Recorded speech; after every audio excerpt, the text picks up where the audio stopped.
All right, so the project we're going to be doing this little breakdown for was a project that I produced, I DP'd, and I brought on a director for, and it was for a tequila company called Copa. And the reason why I wanted to dive into this one in particular was because I'm actually very proud of how this commercial turned out visually. And obviously story and edit, like this is a really great commercial that I'm truly proud of. But visually, I think there's a lot of things to break down here that I think would be very beneficial to a lot of you. So for those that haven't seen the commercial, essentially it's just a couple girls that go into a liquor store to find a case of Copa, and it's one of the last ones there, and they grab the last case and they get kind of intercepted as they're on their way out with two guys that are looking for Copa as well, but it's not there anymore. And they essentially race back out to them in their car and ask if they can join with wherever they're going. And the theme of this is Copa New Friends, meaning that if you get Copa, if you drink Copa, you inevitably will start new conversations. You'll meet new friends. It's just a conversation starter piece. That's kind of what we wanted to promote.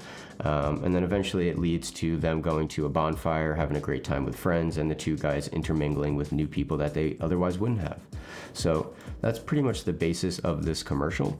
And a few of the scenes that we're going to be breaking down are this one right here, showing the main talent stepping into frame. This is going to be the first one. We're also going to be going over this one here where she is near the fridge and she's looking at the Copa. And the third, we're going to be looking at this one, which is pretty similar to the first one, but you just get a little bit more detail of one particular thing that you don't in the other. After that, we're going to dive into this car scene here, and then we're going to go right into the other car stuff right here. Lastly, the last scene we're going to be going over is this scene here, this one in particular, this shot of showing the main talent behind her head, showing the rest of the crowd, and the final shot here of them cheersing. So these are the couple shots that we're going to be breaking down and showing you how we achieved this look. So let's dive into the first shot. So the first shot here is of the main talent, and this is kind of like a hero shot. And you'll notice that we are on this side of the line camera, and the lighting is coming from this side here. So to show you a quick little behind the scenes shot, this is what the lighting fixtures look like, and they are these three lights right about here. And the three lights that we chose were two aperture novas and one light map. But you'll also notice in this shot these overhead lights right here. These were a big motivating factor for us to place the lights in that direction and use those as the motivating key light that we wanted to recreate essentially. And you'll notice that obviously over here, where's my mouse? Where are you? There you are. These over here on the left-hand side, we turned everything off on the left-hand side to create a huge shadow side coming from this area and only be lit from this side.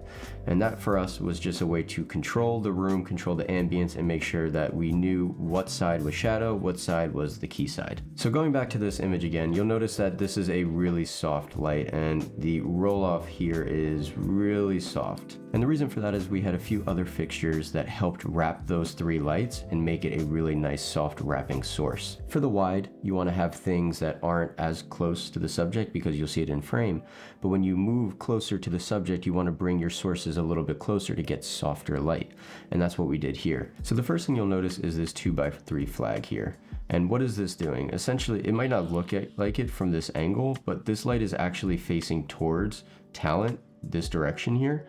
And the reason for blocking some of it is because we didn't want it to hit over here in this area. We wanted to kind of control the lighting as much as possible, so that 2x3 was a way to do that.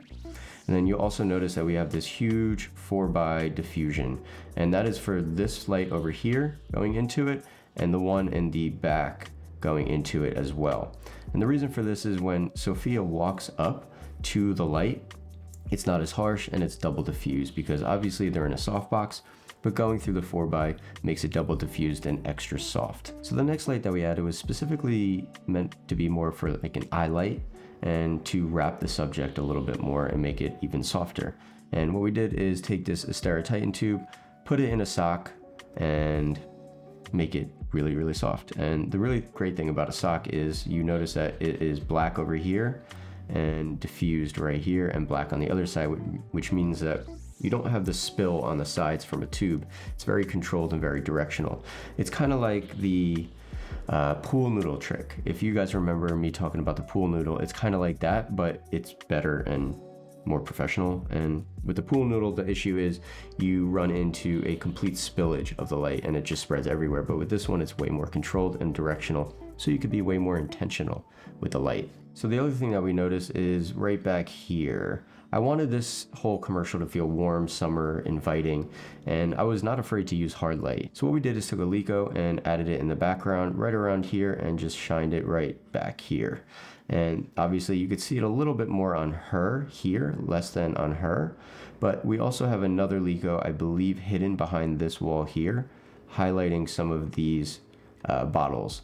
So you'll be able to see it a little bit more in this still right here. And you'll see this little glow coming from the left side, and you'll see it obviously hitting him a little bit harder, creating this nice little edge on him. And to me, that really signifies summer a little bit more. It's warm, it's inviting, and I think the hard light really kind of signifies that the sun is out. And for me, that just means summer. And for most of you that don't know, this was shot in the middle of winter, and I think it was like 50 degrees outside, so it was super cold, but we were able to make it look warm. So these are our Licos. We had 3 of them on set, and no, they're not like LED aperture spotlights. These are actually Licos, and the 3 of them were used to create punches of warm light throughout the set. So you obviously see the Lico here creating a really nice hard light on whoever is standing in this area here.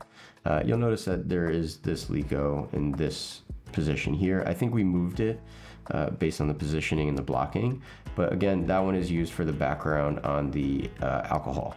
All right, so to recap, we have the nice overhead lighting coming from the lights that were built into the liquor store, and then we have a nice continuation wrapping key light coming from the Novas, also coming from the Astera Titan tube and the 4x Silk to double diffuse the Novas as this key light here. The next thing was we talked about the Lico giving this nice hard warm edge. You'll notice it a little bit more on her. So to go back to the other shot of the guys, it's the exact same lighting setup, but I only wanted to show this to signify again what the Lico was doing in this position. And it hit them a little bit more than the other girl. So this shot is when she gets to the fridge, she finds what she was looking for. It's like a glowing moment, and that's matched with the lighting and the beauty and the softness that we were going for.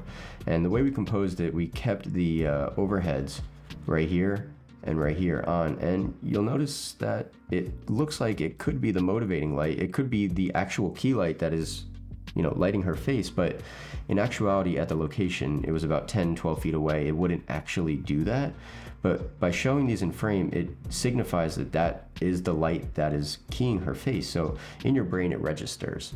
But what we did, we had a Astera Titan tube just outside of frame here, keying her very, very close, giving her this really nice soft light, this nice highlight here, and this nice eye light right here.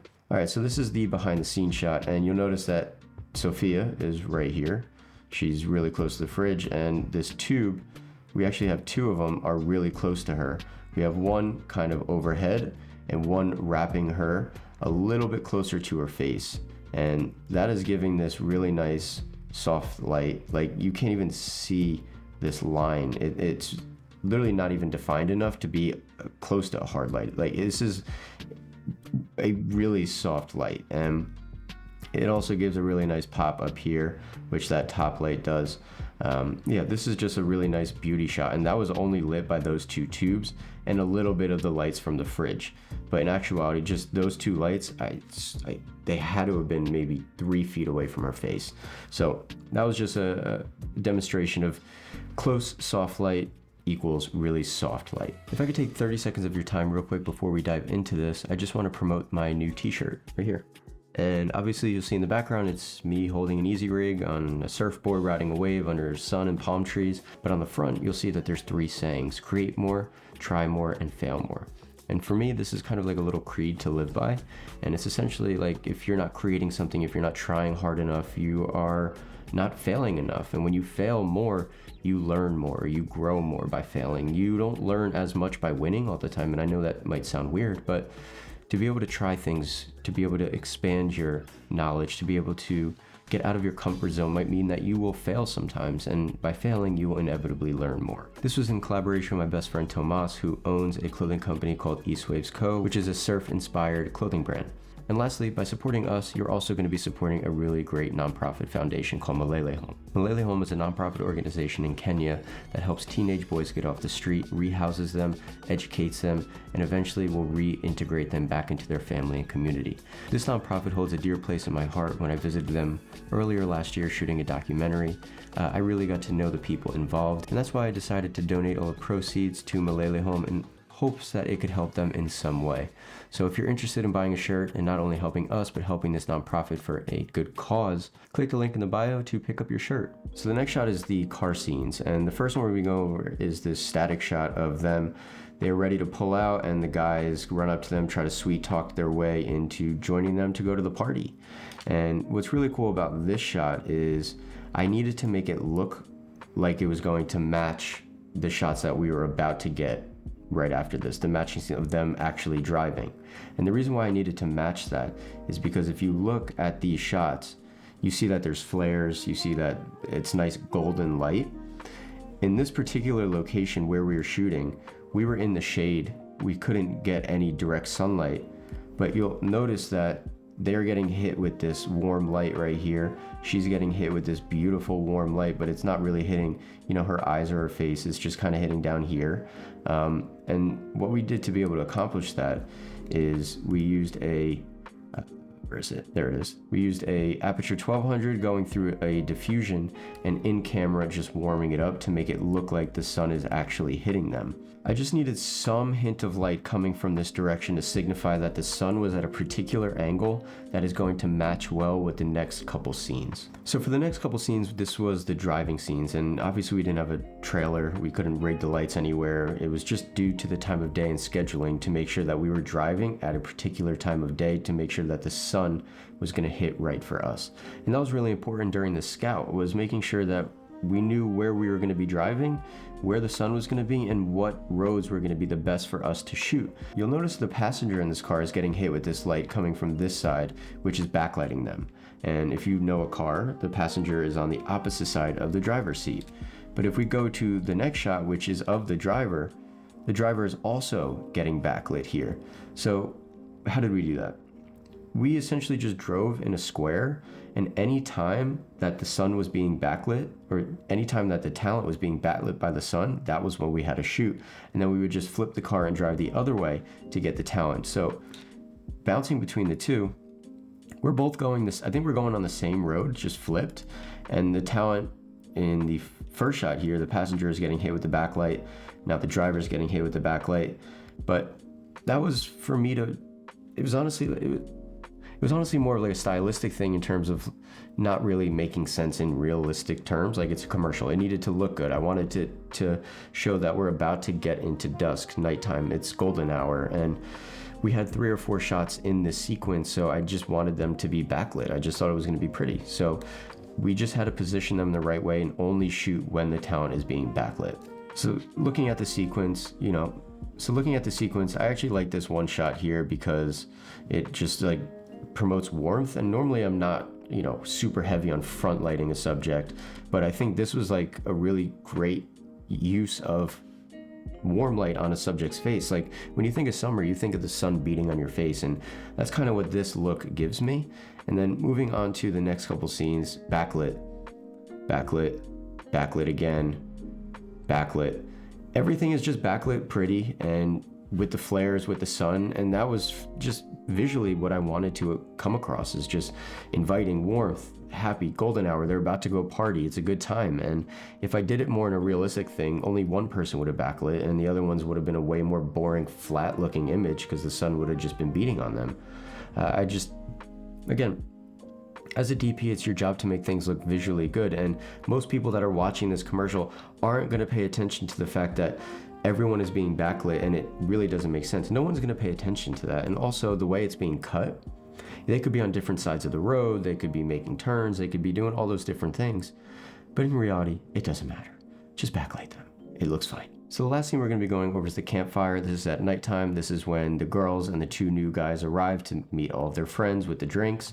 And you'll notice that it is by a fire. It's lit by like tiki torches. There's light bulbs and it's just like a nice environment. It's a nice warm environment. That is just a testament to production design and art, making this look like a really cool beach bonfire setup. And we wanted it to be like that. We didn't want it to just be a boring fire. We wanted the backlights, we wanted the string lights and all the different things that add elements to the shot. But the ones that we're going to be talking about in particular, we're going to be looking at this shot right about here. And this shot in particular, what's really cool about this one is you get to see the benefit of all the lights and what they're doing. So the first thing we're gonna go over is this light right here, this blue light. And that's coming from an aperture nova way in the background. And you'll notice that it's not doing a lot in the daytime, but as it becomes nighttime, it's just creating this sort of moonlight effect. And this was probably 100 or so feet away from our subject and really high up. So I don't remember if this was a CCT value or RGB, but I just know that it was promoting a really cool moonlight color separation because everything is so warm in the frame. Adding this blue was just a really nice touch. Next thing you'll notice is just the light bulbs here, here, a little bit on the edge here. We have a little tiki torch here. I think that's another one actually right here. And then we have the fire right here. These are just little hits of light, little highlights, creating interest in the frame, creating motivation in the frame. And then you'll notice that her hair here is being lit, her shirt is being lit here, and how we're lighting her here is with a aperture 600 Nova, and I think that's a 600, maybe 300, I don't remember. But we have that to a warm color temperature, just bouncing into an ultra bounce to give a nice return on these subjects here. And going back, you'll see that what it's doing is essentially right here. The reason I composed the shot the way I did is because the action is her tossing a can to this character. And, I could have done that in a multitude of ways, maybe just got a close-up of her hand throwing it, but I wanted to show the rest of the party going on. I wanted to show this, relationship between these two. And I just wanted to show a little bit more production design. I wanted to show the lights. I just think this was a really pretty image. And then it's cut to, let's go and find that shot. It's cut to him just drinking the can. And I think in one of the first edits, I had him catching it, but it was just an unnecessary sequence. But this is one of my favorite shots of the entire commercial. So the last shot we have here is of the two friends cheersing the can and happy that they joined the party. The one thing you'll notice that I really wanted to show was here, this little warm glow, and that is coming from our gaffer Nate holding a tube. You'll see it right here. So obviously this particular behind the scenes shot doesn't correlate with that still, but you'll notice that my gaffer Nathan just would walk around with the tube, and whatever person I was shooting, we would use the tube to wrap their light a little bit more, whether it was coming from the fire, a bulb, whatever it was, we just used the tube to wrap, give an eye light, and fill in their face a little bit more. Because it was darker, I wanted to make sure that we had enough light on their face. So going back to this one here, again, that is just the tube, creating a really nice warm glow here and a little edge on them. We have the light bulb here just out of frame, giving a nice little highlight. But the other thing too is on this left side, see this blue light right here? That's coming from that aperture nova, and I think this whole corner right here is a really great demonstration of just contrast of color between cool and warm. And what they're being lit by here, their faces are lit by that nova and the 6x frame right here. And that is just giving a ton of return on them to be able to give a nice wrapping soft light on their face, and it's being motivated by the fire. So let's just see that scene play out. Boom, cheers, and end card. The other really interesting thing too actually is this area right here was all power lines. So there were just power lines running through their heads, but I had a VFX artist take it out. And I normally don't work with VFX artists. I don't think I ever have. On my own, but this it honestly made the shot so much better. But before, there were literally just power lines running through their head, just like this, and it was distracting. It wasn't clean, so I just had them clean it up, and it looks great now. So that's a little lighting cinematography breakdown of a recent commercial that I did. Hopefully you learned a little bit, understood why we did certain things the way we did, understood why light was in the specific position that it was, what was motivating it, and how we created some color contrast and just created interest, and used production design as another element of lighting as well. So there are a bunch of different things here that hopefully you can find some benefit in. So if you want to support us, nonprofit, buy a t-shirt, again, just click the link in the bio and pick yourself up a t-shirt. So that's all I got for you. I will see you guys next time. Have a great day, and peace out.